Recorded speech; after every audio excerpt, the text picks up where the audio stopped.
monde, on se retrouve pour un décryptage du jeu 1, un refuge pour les orang-outans, qui est donc dans l'Odyssée de Zazu numéro 2, donc l'Odyssée de Zazu à Sumatra.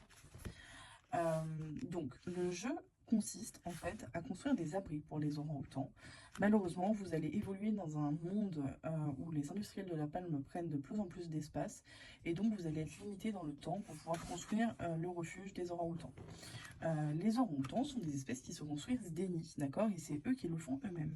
Mais vous allez devoir les aider à rassembler les ressources nécessaires car la forêt est complètement détruite. Pour ça, vous allez devoir aller visiter une forêt voisine et essayer de trouver en fait des ressources, donc par exemple des graines, des scarabées qui vont vous aider à faire pousser les arbres beaucoup plus vite, des irrigations pour pouvoir arroser vos arbres, du bois pour votre cabane et l'orang-outan qui servira à assembler le tout. Pour jouer, je vais dans un premier temps choisir l'emplacement sur lequel je veux me positionner. Donc en fait, qu'est-ce que je veux aller collecter finalement? Les graines, les scarabées et le bois peuvent être stockés juste ici, alors que l'orang-outan et l'eau ne le peuvent pas. Donc je vais essayer d'aller collecter dans un premier temps des ressources qui sont stockables tout simplement.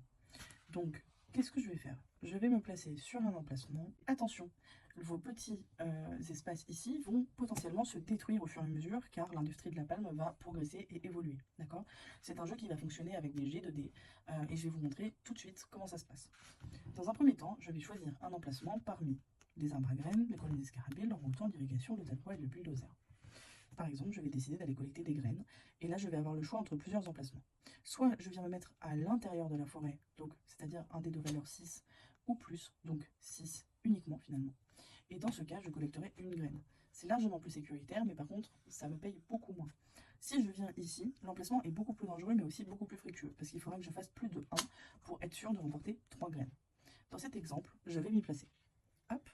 Si je suis secondé par d'autres joueurs, je vous encourage alors à prendre un stylo de couleurs différentes pour que l'autre joueur puisse se placer également. Il n'est pas obligé de se placer sur un emplacement qui est voisin à moi, hein, d'accord? Vous pouvez vous placer à peu près où vous le souhaitez, d'accord? Chaque joueur peut faire des choses différentes, donc essayez de communiquer pour pouvoir voir où est-ce que vous allez vous placer.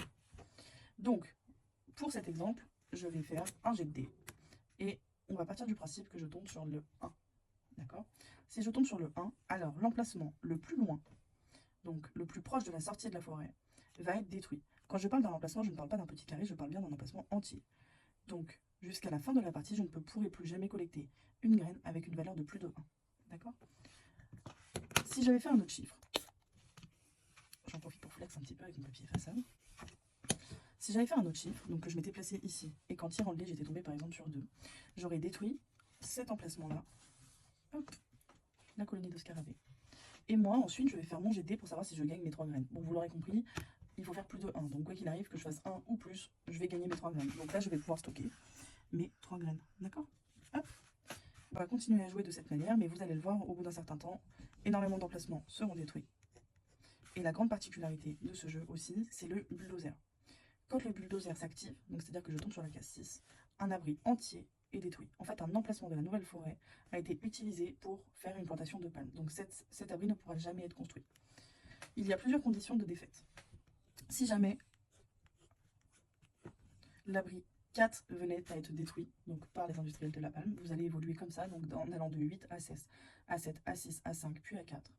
Si jamais l'abri 4 venait à être détruit, vous ne pourriez pas réaliser votre mission qui est de construire 4 abris. Donc auquel cas, la partie prendrait fin.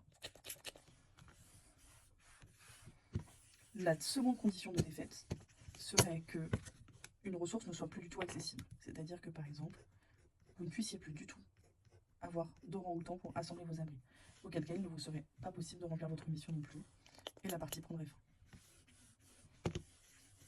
Vous l'aurez compris, vous allez devoir gérer les ressources à votre disposition et également gérer finalement le timing et votre décision de risque, puisque vous l'aurez compris, plus vous vous sécurisez, moins vous gagnez de choses, mais plus vous vous mettez en danger, plus vous risquez de rien collecter.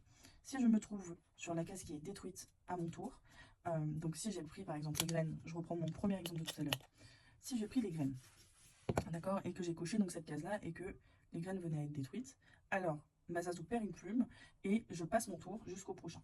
D'accord? Donc je ne collecterai rien à ce tour.